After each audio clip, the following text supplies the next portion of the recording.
Entonces, es importante que,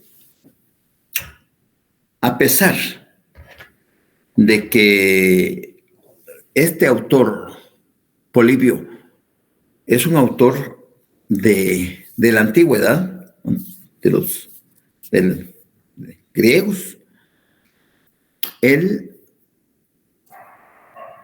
ya se había adelantado a los tiempos modernos cuando escribe su obra Los ciclos fatales de las formas de gobierno.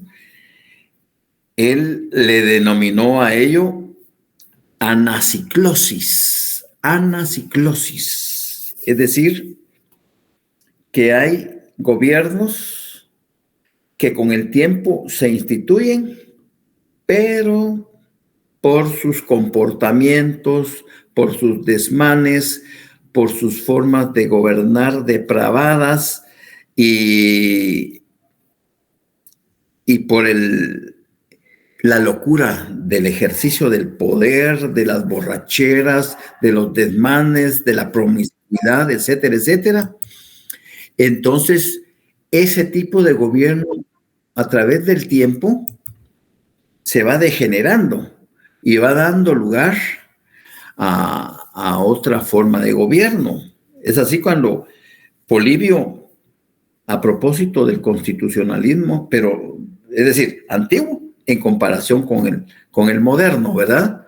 El constitucionalismo moderno, la característica fundamental es que surgida la República Francesa, todos los demás países del mundo que comienzan a independizarse, ya sea de los holandeses, de los ingleses, de los españoles, de los franceses, etcétera, entonces van creando ese modelo de constitución que es como su carta de presentación ante la población de la forma como fundamentalmente van a respetar los derechos fundamentales del hombre y también van a organizar la forma en que el ejercicio del poder político va a ser dividido.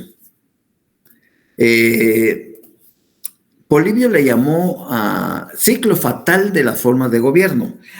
Y a esa degeneración de esas formas de gobierno, él le denominó anaciclosis.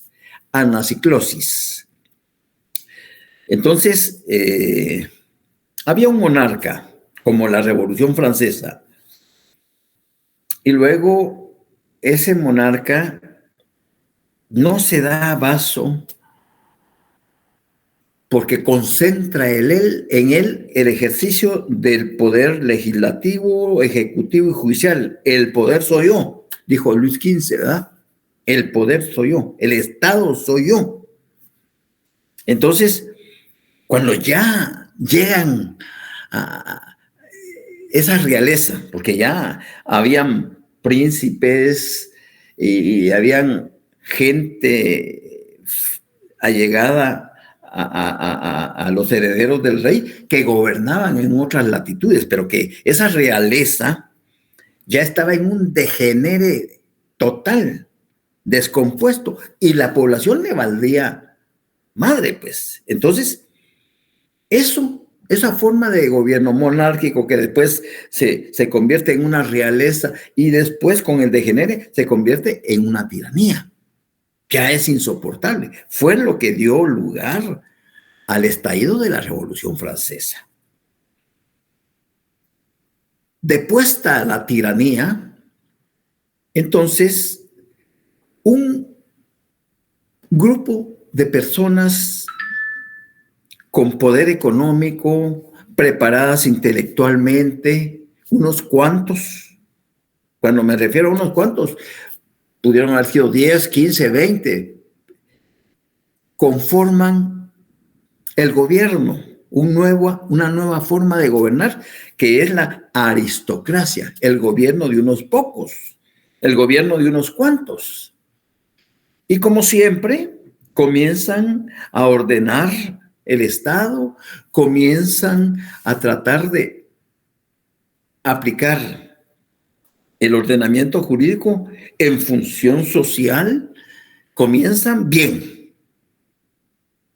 Pero con el tiempo, esa forma aristocrática de gobierno se va degenerando, porque los abusos de poder, porque las borracheras, porque los excesos sexuales, porque la promiscuidad, porque el adulterio, porque la avaricia, etcétera, etcétera, etcétera. Y entonces ese gobierno aristocrático se convierte en una oligarquía. Esos pocos se convierten en oligarcas y mantienen el pueblo hasta que por fin el pueblo ya no aguanta, se subleva y entonces surge como consecuencia la democracia. Gobierno del pueblo, para el pueblo y por el pueblo. Son ellos mismos los que van a intentar gobernarse, dictando las normas mínimas para una buena convivencia pacífica dentro de ese conglomerado, dentro de ese Estado. Con el tiempo, el degenere, la ambición, el poder, la corrupción, la cooptación, etcétera, se llega a los extremos hasta que cae en una oclocracia, es decir, una forma corrompida de gobierno, oclocracia. Esas son las formas: monarquía, realeza, tiranía, aristocracia, oligarquía, democracia, oclocracia. Y luego se repite nuevamente el ciclo. Por eso a ello, porque entonces ya tienen que elegir a un monarca, a una persona que dirija los destinos. ¿Ya? Entonces, por eso Polibio a eso le llamó anaciclosis, que son círculos, ¿ya?, que repiten el ciclo de las formas de gobierno. En la actualidad, entonces, el constitucionalismo es ese conjunto ideológico, político y jurídico en donde el sentir popular en todos los estados del mundo es tener una constitución. Claro, el tener una constitución les permite organizarse, distribuir el ejercicio del poder político, proteger, entre comillas, los derechos fundamentales de sus pobladores y tratar de mantener relaciones cordiales entre los órganos de poder. Por lo menos eso es el ideal. Por lo menos eso es formalmente lo que pasa. Nosotros en carne propia vivimos una democracia híbrida en donde el Ejecutivo se empodera del Legislativo y del organismo judicial y de las instituciones que tienen alguna injerencia o relación con los organismos del Estado, porque los únicos 3 organismos que no se les puede discutir las decisiones políticas de soberanía: legislativo, ejecutivo y judicial. La Corte de Constitucionalidad tiene una función esencial. El Ministerio Público tiene una función esencial. La PGN tiene una función. El Procurador de los Derechos Humanos tiene una función esencial. El Tribunal Supremo tiene una función, pero ninguno de todos ellos ejerce soberanía. La Constitución es clara y dice que solo los 3 organismos del Estado. A ellos no se les puede discutir el ejercicio del poder soberano. Claro, pero ¿y quién es el máximo representante de la soberanía? Pues el pueblo. Esa es la máxima autoridad. Si ustedes se recuerdan, algunos de ustedes, con la constitución anterior, cuando se rompió el orden constitucional por medio de un golpe de Estado, al final, Mejía Víctores, Óscar Humberto Mejía Víctores, terminó como jefe de Estado, como jefe de gobierno, respaldado por el Estatuto Fundamental de Gobierno. Y, óigase bien, él como jefe de Estado, de un Estado ilegítimo, de un ejercicio de poder ilegítimo, él convoca a integrar la Asamblea Nacional Constituyente para esta constitución que nos actualmente, ¿ya? Quiere decir que el origen mismo de nuestra constitución no es constitucional, es producto de un golpe de Estado. En consecuencia, aunque está bellamente redactada, porque es indiscutible que es una de las constituciones bellamente redactadas y que se supone está dirigida a proteger todos los derechos de las grandes mayorías de la población, en esencia, esta constitución, por lo menos en Guatemala, responde a intereses de clase económicamente dominante. Ustedes me pueden decir, sí, pero mire, lea el artículo 4 y usted habla ahí de libertad e igualdad. Entonces, en Guatemala, todos los seres humanos son libres e iguales en dignidad y derechos. Sí, tiene usted toda la razón, sí. Pero hablemos formalmente o realmente. Idealmente. Idealmente, en Guatemala, todos los seres humanos son idealmente. Realmente, tengo mis dudas porque no es así. Realmente no es así. ¿Cuántos de ustedes, por ejemplo, tienen la oportunidad cada fin de año de irse a vacacionar, aunque sea a Miami, o de cambiar vehículo del año o de 2 años atrás como ejercicio normal? O sea, son situaciones que no responden. Y vean, realmente, alguien se recordará de un ideólogo de la democracia cristiana que cuando Dionisio Cerezo Arévalo fue electo presidente y tuvo una aplanadora en el Congreso, porque la mayoría de diputados eran de la democracia cristiana, era una dictadura de partido en ese momento. Entonces, la democracia cristiana tenía un ideólogo, pero así, una gente muy pensante, intelectual de primera línea, René de León-Slaughter, o Slaughter, algo así, René de León-Slaughter. Y él dio clases ahí en la facultad. Y él decía que en Guatemala únicamente gobiernan la gente que está organizada. Y eso es cierto. Eso se los estoy mencionando desde los años 80, ¿ya? En Guatemala tienen el poder la gente que está organizada. Punto. Y nosotros, es que yo, mira, no me meto en política, muchachos, no, a mí, eso no es para mí. Y ese pensar y ese decir y ese sentir se va multiplicando y multiplicando. Y por eso es que las cosas están como están.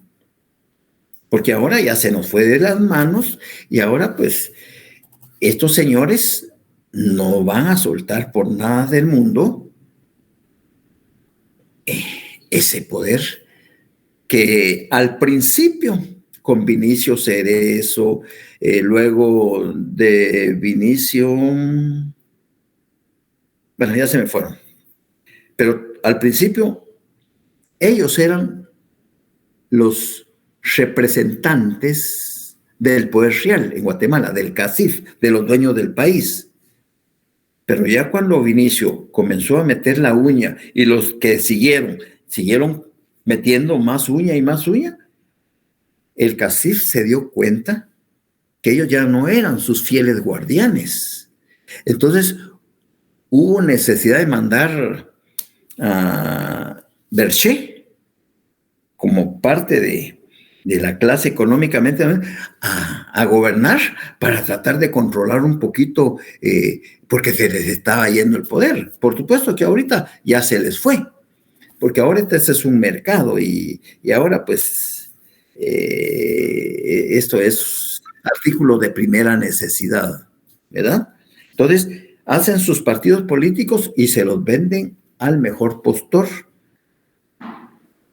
sin ninguna ideología, simple y sencillamente ya nos vamos a dar cuenta de los ofrecimientos que cuando se dé la fase esa de iniciar la propaganda, ¿verdad? Entonces, ese es el problema. Ese es el bendito problema que tenemos actualmente. Entonces, estamos dentro de una democracia, porque se supone que están representados todos los sectores representativos del país, lo cual no es así. Pero bueno,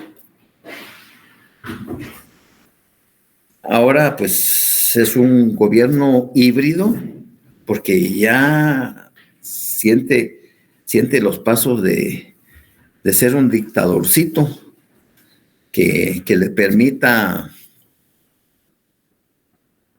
prorrogarse en el ejercicio del poder y protegerse, dándole la bendición a quien va a ser su sucesora, me imagino, porque los demás no creo que tengan chance. Ayer, en un programa de un canal de televisión que se llama Con Criterio, pues invitaron a dos abogados especialistas en derecho constitucional, que qué les parecía el actuar del Tribunal Supremo Electoral en estos momentos, ¿ya? Y entonces decían ellos que les preocupaba la irresponsabilidad con que se estaban manejando los expedientes en el Tribunal Supremo Electoral. Y le preguntaban, ¿y por qué dice usted eso? Bueno, porque si el 23 que abren las puertas del Tribunal Supremo Electoral presentan su documentación 72 horas después, ya estaban reconocidos 10 binomios inscritos legalmente para la contienda. 10 en 72 horas. ¿Cómo hicieron de rápido revisar todos los requisitos que se exigen para ello? Bueno, deben de tener, no cabe duda, gente de primera que se encarga de ello, porque en menos de 72 horas ya estaban inscritos 10 participantes. Y luego ahorita ya están 13 participantes en esta semana. Entonces, irresponsablemente no están realmente tomando los correctivos. Y por supuesto, el no inscribir a la señora esta Cabrera y al señor Jordán, pues da un poquito de qué hablar, porque el derecho de igualdad lo tienen. Y si esa constancia que señala la ley electoral y de partidos políticos, creo que está en el 194, me parece. 194, convocatoria. No, mejor me voy a ir al 51 y ahí al 214. En el artículo 214 habla de los requisitos de la ley electoral y de partidos políticos, de los requisitos de inscripción. La inscripción se solicitará por escrito en los formularios que proporcionará el registro de ciudadanos para ese efecto, en los cuales deberán consignarse los nombres y apellidos completos de los candidatos, número de sus documentos de identificación, número de inscripción de los registros ciudadanos, cargos para los cuales se postulan, organización o organizaciones políticas que los inscriben, certificación a partida de nacimiento de los candidatos, copia del documento personal de identificación, original de la constancia transitoria, ese es el lío, original de la constancia transitoria de inexistencia de reclamación de cargos emitida por la Contraloría General de Cuentas. Este requisito es únicamente para quienes hayan manejado o administrado fondos públicos. La fecha de emisión de dicha constancia no deberá ser superior a 6 meses. Otros requisitos que establece la Constitución y la ley. Bueno, es la famosa constancia. Y el artículo 51 del reglamento, pues, avala los requisitos de participación, ¿verdad?, para poder participar en el proceso electoral. Ahora, si el procurador actual de los derechos humanos tomó posesión el año pasado y no había ni actuado ni había dicho nada, y solo se entera por las redes sociales que el partido tal y tal propone como presidenta a fulana y como vicepresidente a Jordán, ese mismo día él presenta la denuncia por malos manejos ante el Ministerio Público. Entonces, muy notoria y descarada la actuación de las instituciones del Estado, que deben dar cierta certeza jurídica. ¿Por qué no desde que ingresó al cargo de Procurador de los Derechos Humanos, por qué no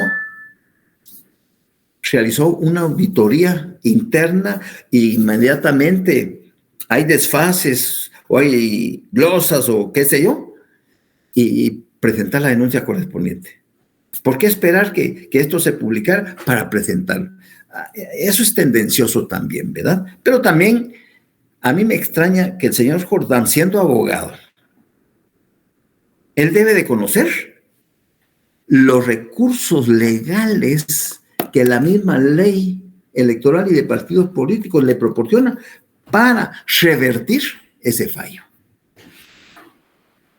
Eso de irse a las redes sociales, victimizarse y llamar al conglomerado, y eso no es así, pues.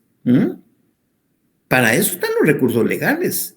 Si se supone que estamos en un Estado de Derecho, él tiene que plantear sus recursos que corresponde ante el honorable magistrado del Tribunal Supremo Electoral.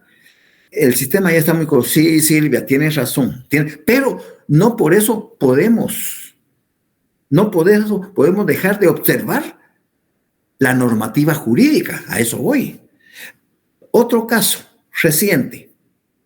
El representante de Camilo García, representante de la Facultad de Ciencias Químicas y Farmacias, representante de los estudiantes, miembro integrante del Consejo Superior Universitario, ¿por qué es expulsado por el propio Consejo Superior Universitario? Yo me leí las leyes universitarias, me leí la ley orgánica, me leí el estatuto de la Universidad de San Carlos, me leí el reglamento del Consejo Superior, y en ningún momento se indica que el Consejo puede expulsar. Si bien es cierto que habla de expulsión de estudiantes, eso sí, artículo 93, 94, ahí sí habla de la expulsión, pero del estudiante.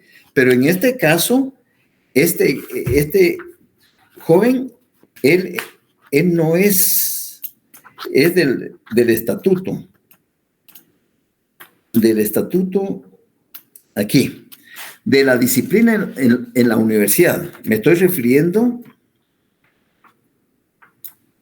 al Estatuto de la Universidad de San Carlos de Guatemala, Nacional y Autónoma. Y en el título 8 dice, de la disciplina de la universidad, capítulo 1, de la disciplina estudiantil en las unidades académicas. Sí, es autoridad, por supuesto, Paulo César. El compañero es autoridad en consejo, por supuesto.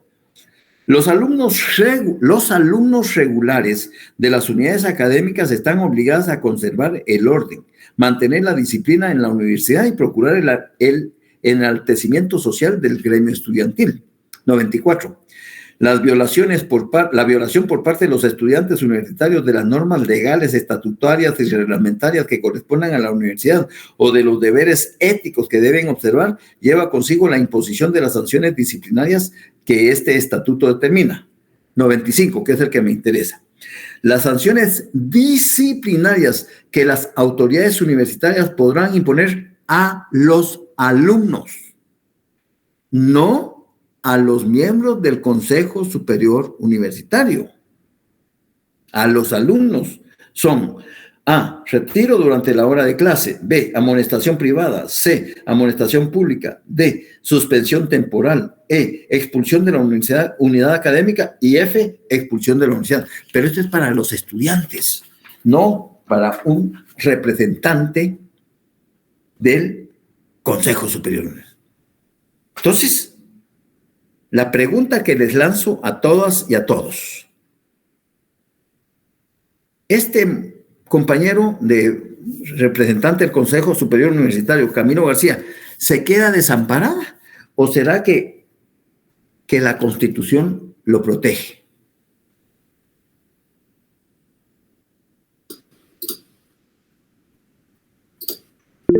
A ver, doctor. Y después... La Constitución lo protege. Tiene que acabar todos los recursos, incluso llegar a la Corte de Constitucionalidad, creo yo, ¿no? Y que podría resolver la fíjate, Jorge, que ahí es donde usted, eso es lo que pretendo con ustedes, que traten poco a poco de ubicar cómo los derechos humanos individuales, porque ahí estamos hablando de un derecho individual, porque es una persona que en ejercicio de un abuso latente de un órgano colegiado, siendo miembro de él, lo expulsa. Y eso no está regulado.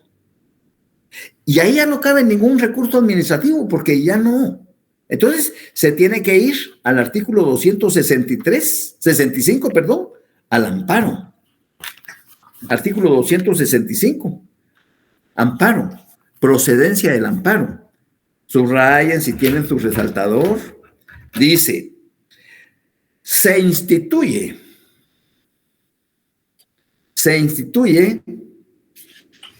el amparo con el fin de proteger a la persona contra las amenazas de violaciones a sus derechos. Ahí ya no es amenaza, porque ya se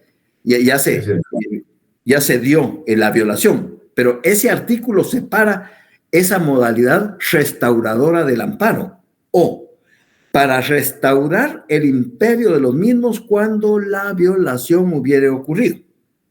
Y luego agrega, no hay ámbito que no sea susceptible de amparo, y procederá siempre que los actos, resoluciones, disposiciones o leyes de autoridad lleven implícito una amenaza, restricción o violación a los derechos que la Constitución y las leyes garantizan. Entonces aquí fue un acto, ¿ya? Violatorio, ¿ya? Que el Consejo Superior Universitario, y lo que más me extraña es que el Consejo se reúne con un total de 41 votos. Son 10 facultades, 10 decanos, son 10 representantes de profesores titulares, 10 representantes de los colegios. Ahí hay un poquito más, hay 14 colegios, ¿ya? Entonces, sumamos un poquito, 4 colegios más, y 10 representantes estudiantiles. Entonces, al final son como 44, 45 votos. De los 45 votos, 22 firmaron la expulsión. Ahí hay responsabilidad. Discúlpeme, pero ahí hay responsabilidad penal, hay responsabilidad administrativa y hay responsabilidad civil. Y el amparo, como una garantía, le va a permitir, él tiene 30 días después de la notificada para indagar cuál es el tribunal competente que conoce esa violación en contra del Consejo Superior Universitario. Entonces, ahí me tengo que ir a la ley de amparo.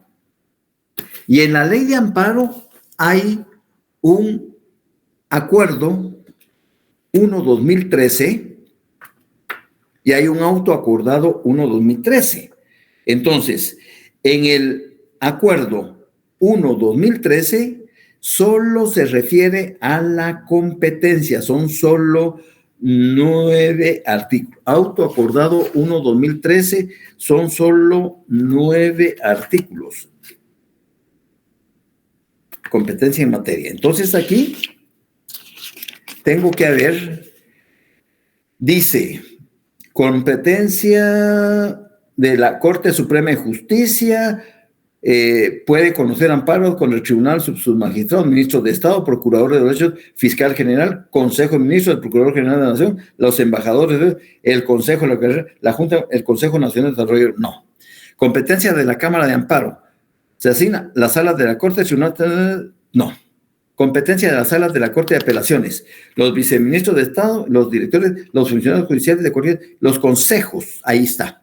Los consejos de alcaldes, el contralor, los gerentes o presidentes de autoridades superiores, cuerpos directivos, consejos o juntas rectoras de las entidades descentralizadas. Aquí, quien va a conocer, entonces, legalmente el amparo que interponga este compañero Camilo García es la sala de la Corte de Apelaciones. Puede ser la primera, la segunda, la tercera, cualquier sala dentro del domicilio, ¿ya?, de la circunscripción municipal donde tiene asentada el Consejo Superior Universitario, su sede, que es el campus universitario. Entonces, ante la sala de apelaciones tienen que interponer el amparo.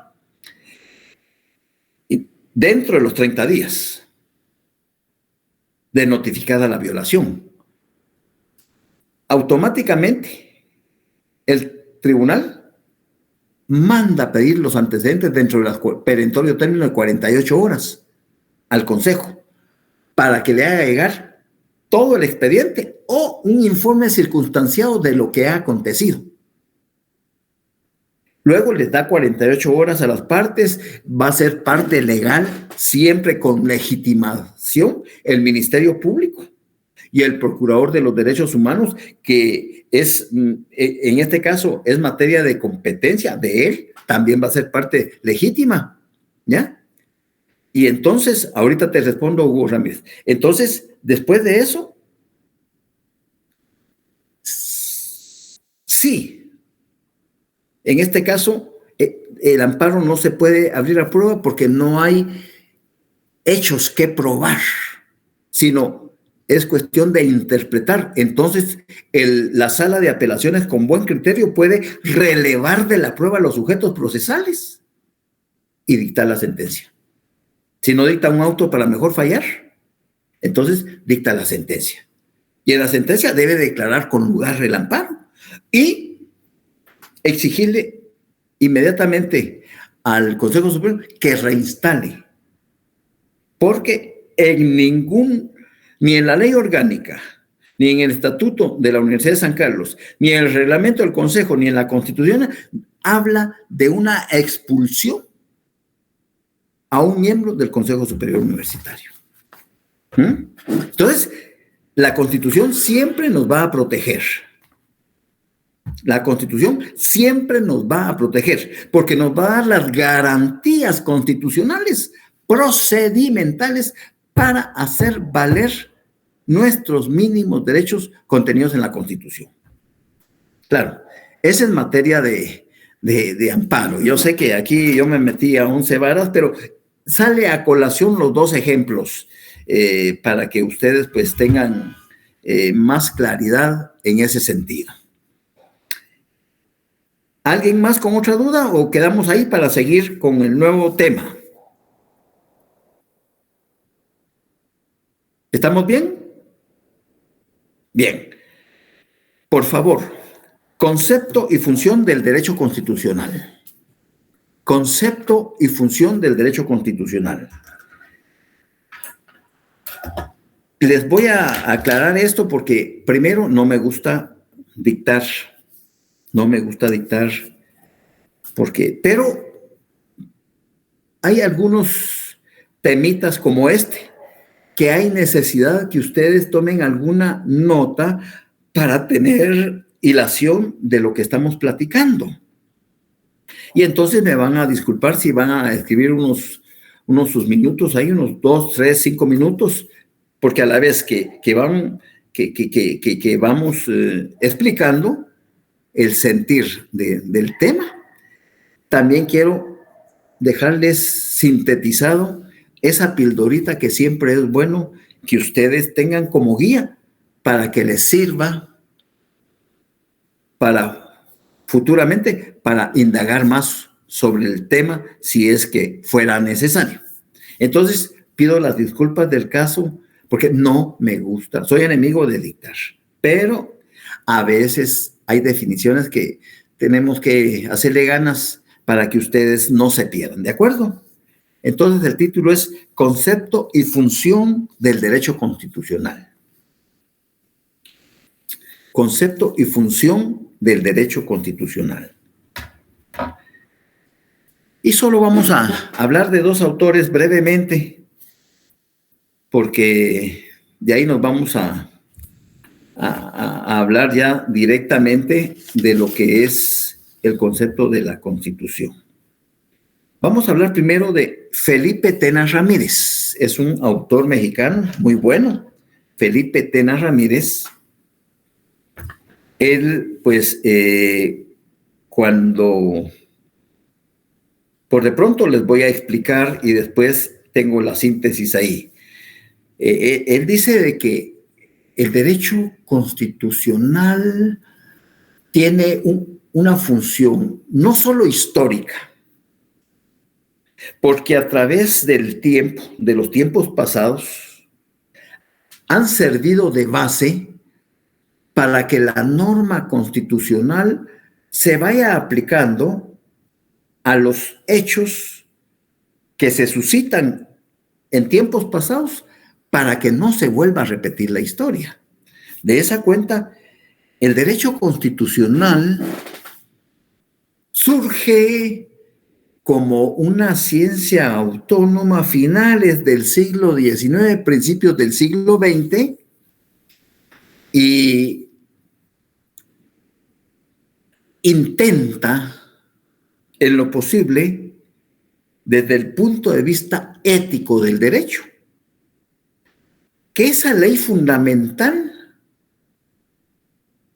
trate de normar, de regular la mejor forma de convivencia que pueda darse dentro de una sociedad, en donde gobernados y gobernantes intenten manejar sus derechos y obligaciones y sus relaciones entre sí de una manera armónica. Y esos antecedentes históricos de ese derecho constitucional ha servido precisamente para que cada vez los países, los estados independientes intenten reacomodar la Constitución a las nuevas exigencias de los procesos sociales que se dan en el mundo. Porque, por ejemplo, un fenómeno que afecta a todos los países del mundo pero que no está regulado en el derecho constitucional, por ejemplo, son las migraciones. No habíamos visto realmente esa ola de migrantes que van en busca de un sueño, ya sea americano o mexicano o guatemalteco o europeo, pero van en busca de. ¿Por qué? Porque las condiciones materiales de vida dentro del país donde viven ya son asfixiantes y no ofrecen y no prometen algo que a largo o a mediano plazo pueda servir como una esperanza de sobrevivencia. Acá mismo, nosotros nos damos cuenta con nuestros hermanos, a pesar de lo caro que cobran los coyotes para trasladar a estos hermanos a suelo americano, están entre los 70,000, 80,000, 90,000 quetzales.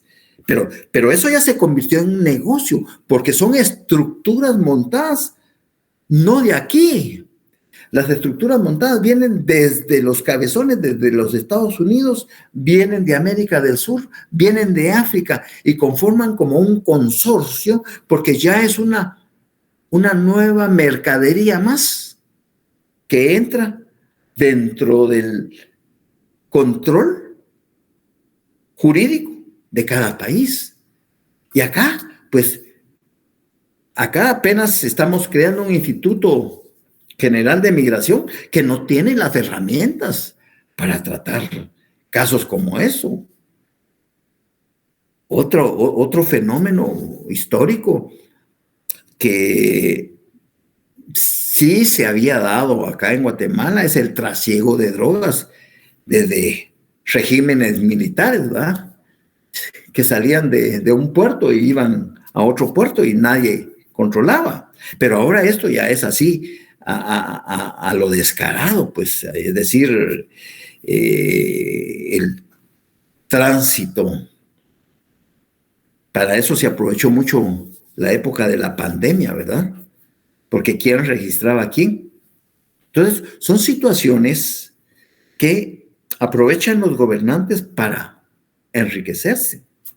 Y como ayer veía en un video que, pues, antes los Estados Unidos era el país hegemónico, la potencia, pero ahora ya México se le pone al brinco.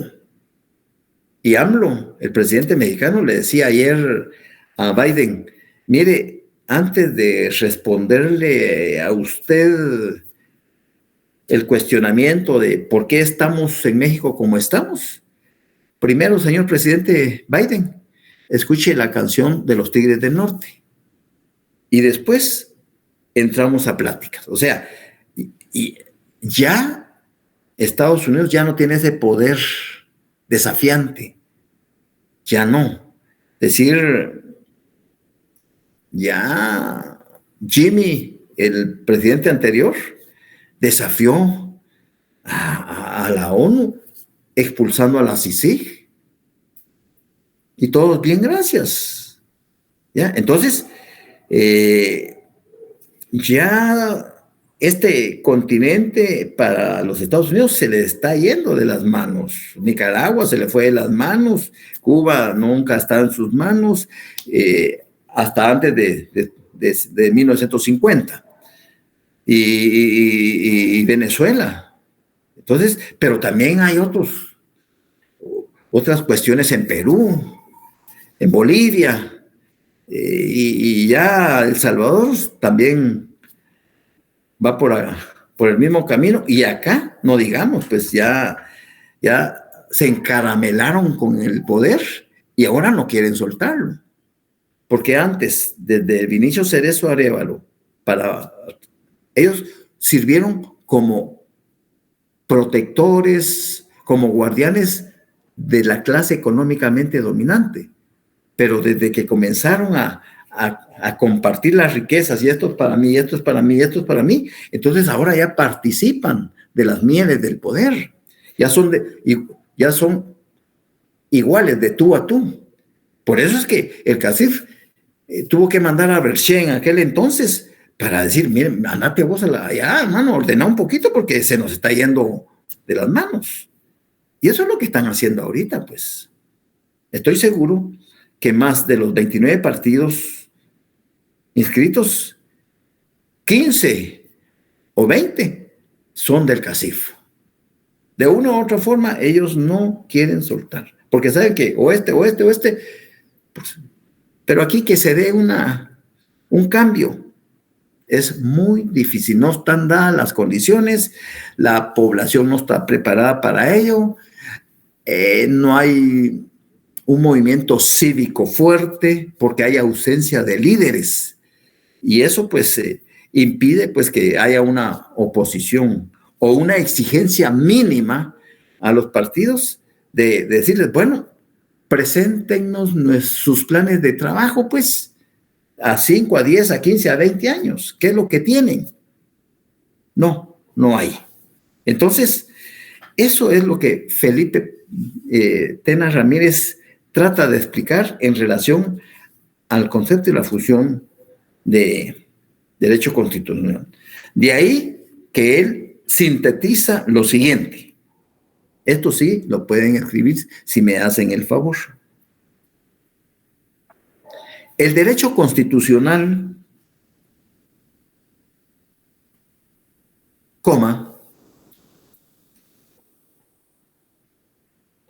es, por todo ello,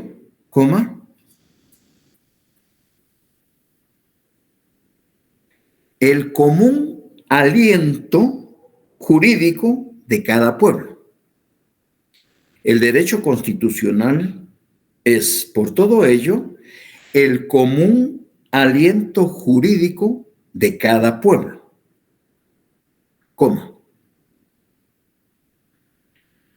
La expresión más alta,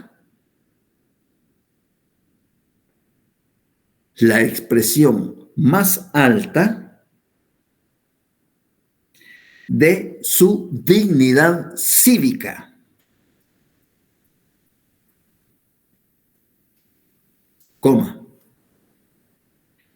El complejo más íntimo de su historia.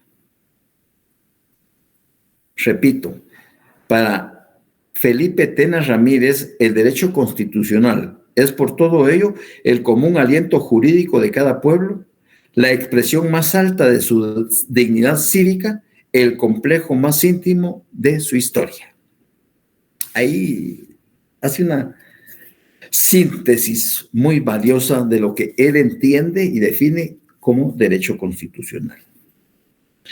García Maínez, ese es otro que ustedes conocen, porque en su introducción al derecho 1 y 2, pues ustedes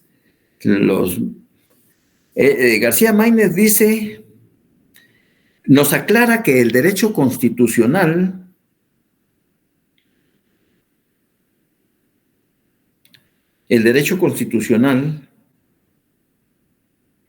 es el conjunto de normas,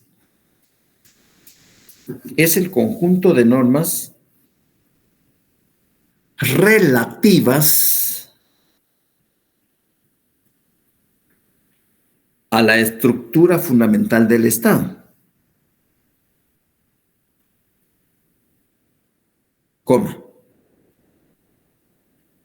a las funciones de sus órganos,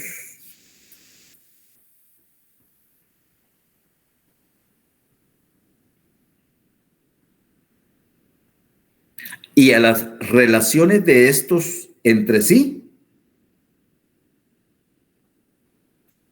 y con los particulares. Se las repito. Es el conjunto de normas relativas a la estructura fundamental del Estado, a las funciones de sus órganos y a las relaciones de estos entre sí y con los particulares.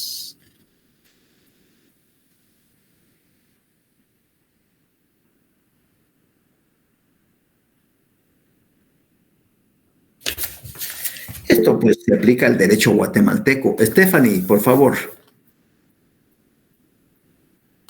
Stephanie, ¿puedes activar tu micrófono, por favor? Perdón, licenciado. No hay pena, no hay problema, no hay problema. Entiendo. Vienes en camino. Bien. Sigamos entonces, por favor. Eso se aplica, esa definición de García Manes se aplica a nuestra Constitución, como un documento que en forma ordenada y sistemática contiene las normas fundamentales del Estado. ¿Cuál es la función de cada uno de los estados? Y cómo el Estado protege los derechos humanos, tanto individualmente como socialmente. Es de que pongamos concepto de constitución. Concepto de constitución.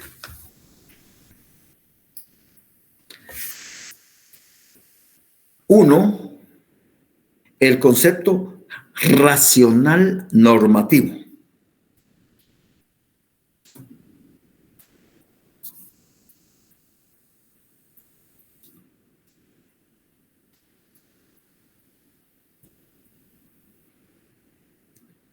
Y aquí sí vamos a anotar esto para después explicárselos y ejemplificárselos. Esta corriente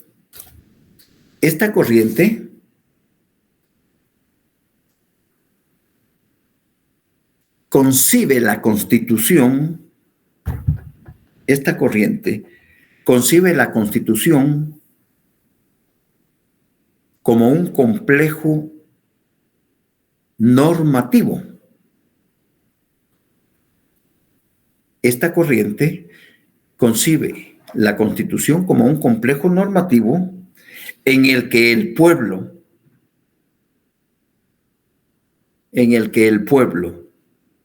de una sola vez y de manera total, en el que el pueblo de una sola vez y de manera total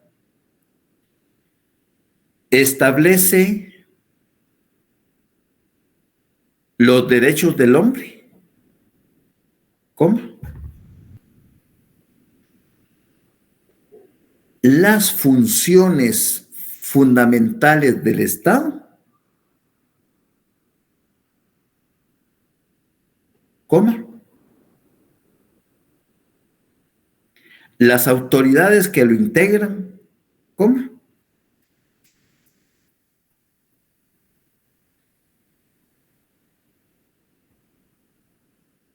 El ámbito de sus competencias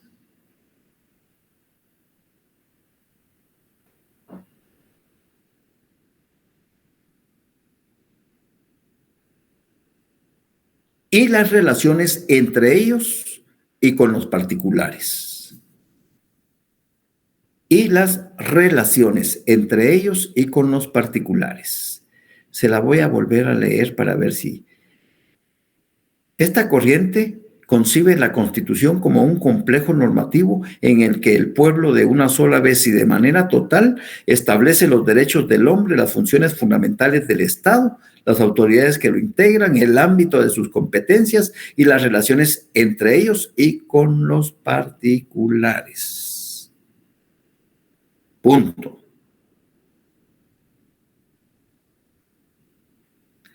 Afirmando que la Constitución es una ley suprema.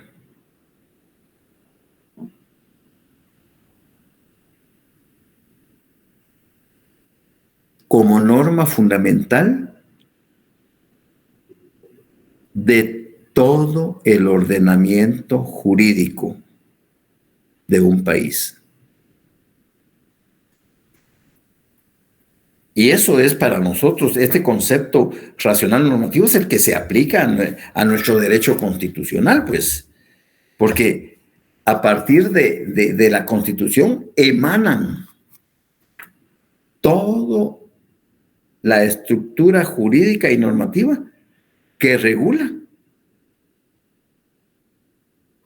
el quehacer jurídico dentro del Estado de Guatemala, partiendo de acá. Es decir, de que a partir de acá, un policía de Metra, por ejemplo, o un policía nacional civil, está en íntima conexión formal hasta donde él se encuentre, con base a la... ¿Pero por qué? ¿Cómo es que un policía de Metra tiene conectividad y está conectado con esta Constitución? Bueno, pues vayámonos aquí al régimen municipal, artículo 253, que dice: autonomía municipal. Los municipios de la República de Guatemala son instituciones autónomas.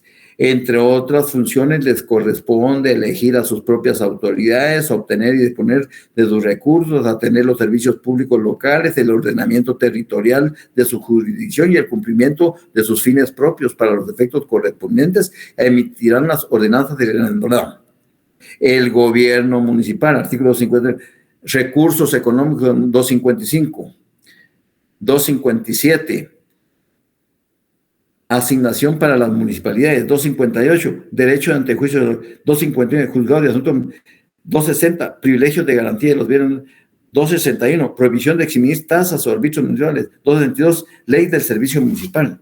Bueno, eso me lleva aquí. A ver, aquí está. Esos artículos que le leí de la Constitución me llevan al Código Municipal, porque esos artículos van a ser desarrollados a través del Código Municipal. Y en el Código Municipal vamos a tener la relación que tiene la policía municipal dentro de su municipio y que nosotros los consideramos, ¿qué? Hacen los retenes, pero y ponen ahí el cono y hasta que le dé la gana, entonces cuando hacen los reversibles. ¿Qué pasa si no, ya sé que voy a ser sancionado y voy a ser multado, porque está investido de autoridad, pero esa autoridad proviene desde acá. Sí, Jorge. Perdón, solo una pregunta. Entonces, estos arbitrios que pusieron la municipalidad para ingresar al puerto de San José, para ingresar a la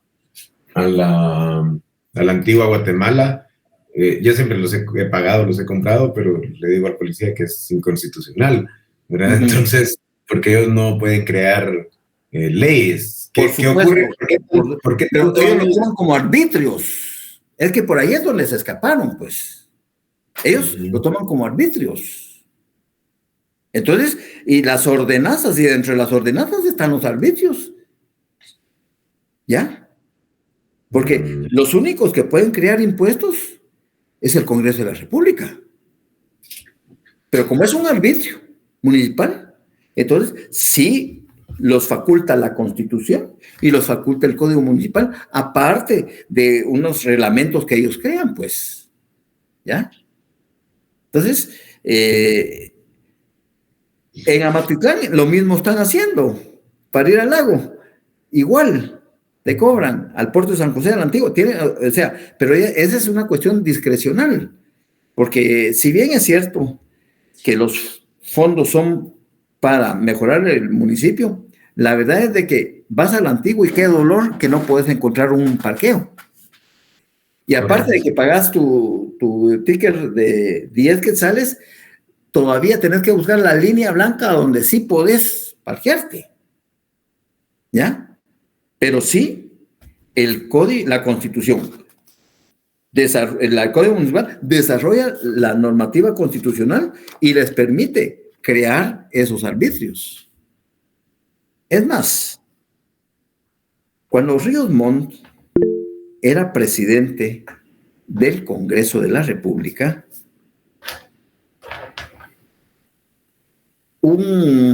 para mí, digan lo que digan, pero aparte es mi amigo, un magistrado de la Corte de Constitucionalidad, fue nombrado por el Consejo Superior Universitario para integrar la Corte de Constitucionalidad en el gobierno de Portillo, me parece.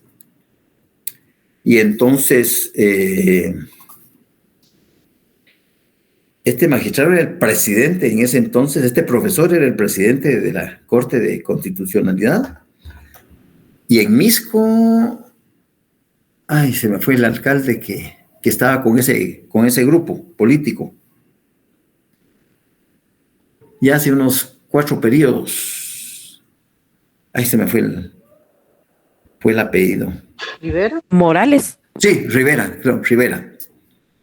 Ellos soltaron harta plata, pero cuando digo, no ellos, sino de dónde provino, no sé, pero soltaron millones de quetzales para que en menos de 48 horas se creara el reglamento del impuesto único sobre inmuebles para aplicarlo a Misco.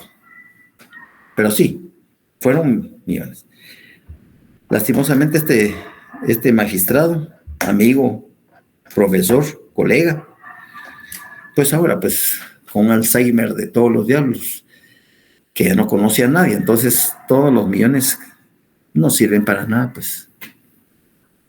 Ojo, no hay que matarse para decir, la vida es tan corta, que el problema es de que cuando te metes a la política ya no te dejan salir de ahí, porque o seguís, porque ya vendiste el alma al diablo, ahí tenés que vender hasta a tu madre, pues ya, entonces está jodido.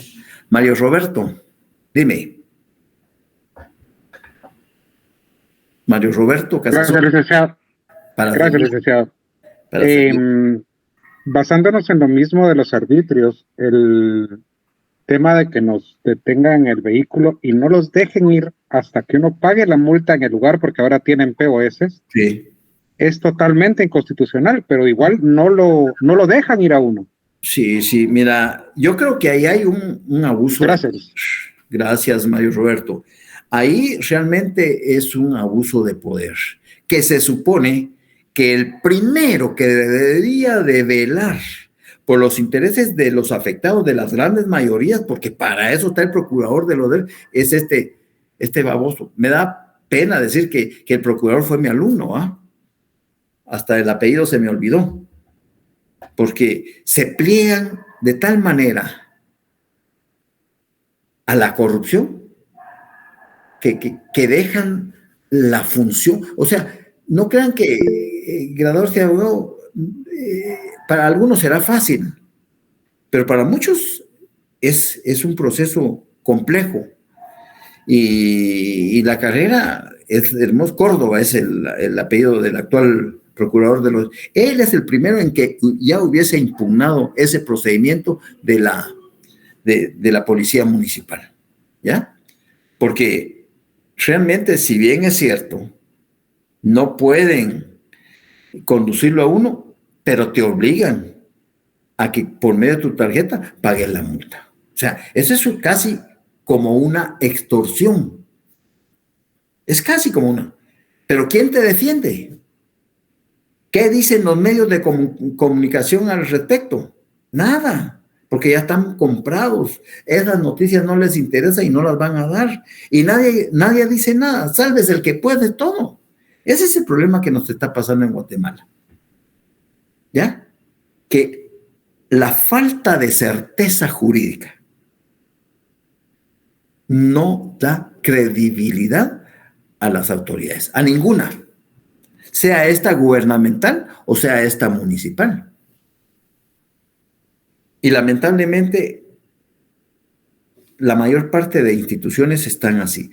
Hace 15 días fui a Herencias, Legados y Donaciones mire, quiero ver este expediente, permítame, voy a ver con notificador. Mire, ya está para notificarle. Bueno, entonces que me da el favor de notificarme. Y a la media hora regresan. Mire, dice que le va a llegar la notificación vía correo. Muchas gracias. Pasó la semana antepasada, pasó la semana pasada, comenzamos esta semana y voy a tener que ir mañana nuevamente a que me notifique. Porque sí, lo voy a cargar. Decir, mire, me dijeron hace 15 días que me iban a mandar. ¿Qué es lo que está pasando? Pero entonces, si me pongo en esa actitud provocadora, por joder, comienzan a trocear los demás expedientes. Y entonces, si ya un expediente ya iba que le tocaba, pues me lo vuelven a poner hasta atrás. Así se está trabajando actualmente. Entonces, hay un descontrol. Tengo un colega, que fue mi alumno también, tengo un colega que trabaja, y lo digo, en el MAGA, es abogado, desde la pandemia. Mire, váyase a su casa y recibe su chequelín. Él se presenta, no, ya su plaza está ocupada por el sobrino del jefe y el otro. Así se está trabajando. Terrible. Y así están las demás instituciones, pues. Terrible. Bien. Entonces, ¿qué recurso cabe ahí, Mario Roberto? Te devuelvo la pregunta. ¿Qué recurso interpondrías ahí? Luisa Rangel, ella te va a responder por ti. Ay, licenciado. Buenas noches. No, yo estoy aprendiendo, licenciado. Todos estamos aprendiendo acá. Más que todo, mi comentario era cuando efectivamente le colocan un cepo a la persona, yo sabía que tienen un tiempo prudente para moverse. No en el momentito se les coloca el cepo. Pero aquí hay un caso, por ejemplo, en la entrada, en la calle, ¿cómo le diría? El espacio que abrieron en el CUM es bien reducido el paso. Entonces, la gente que viene a dejar a sus pacientes porque no hay un parqueo y entonces a ellos sí les colocan cepo, pero resulta que a los que venden comida o a los bicicleteros no. ¿Por qué se da eso? Porque ya fafiaron. Ya están pagando la extorsión, se hacen los locos, ¿ya? Así es sencillo. Sí, yo ese punto de vista le pregunté a uno de los bicicleteros, dice que ellos le pasan una cuota al director del Roosevelt, dice. Así es. Alrededor de unos 85,000 mensuales, dice. Pero entonces ellos dicen que a ellos no le van a poner cepo, a los que les colocan cepo es a la gente que tiene necesidad de traer su paciente o esperar su paciente. Lamentablemente, a ese extremo hemos llegado algunos profesionales. Lamentablemente, la corrupción está a flor de piel. Da tristeza, da grima, pero es la verdad. No podemos tapar el sol con un dedo. O sea, licenciado, que no es por demás ese derecho que tengo de movilizar mi carro, no se puede, ya o sea, hasta se agachan para ponérmelo, no se puede. Pagar, llamar y pagar. Ya, licenciado, sí, esa era mi duda, licenciado.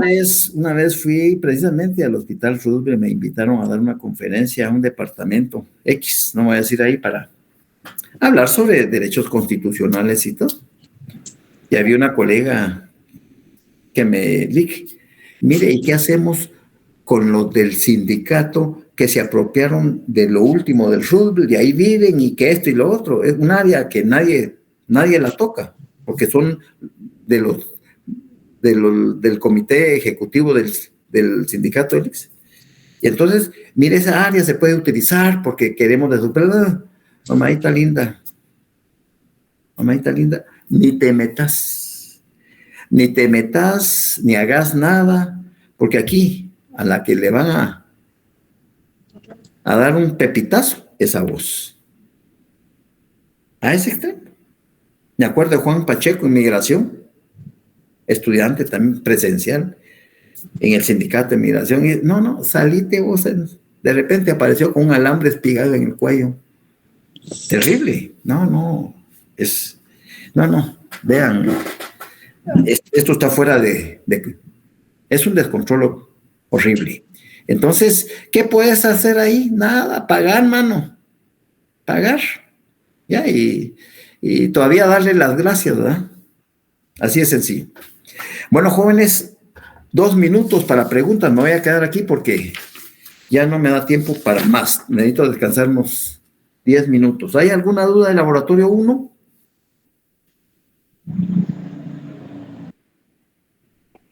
Buenas noches, licenciado, no sé si me escucha. Sí, te escucho perfectamente, Eduardo España.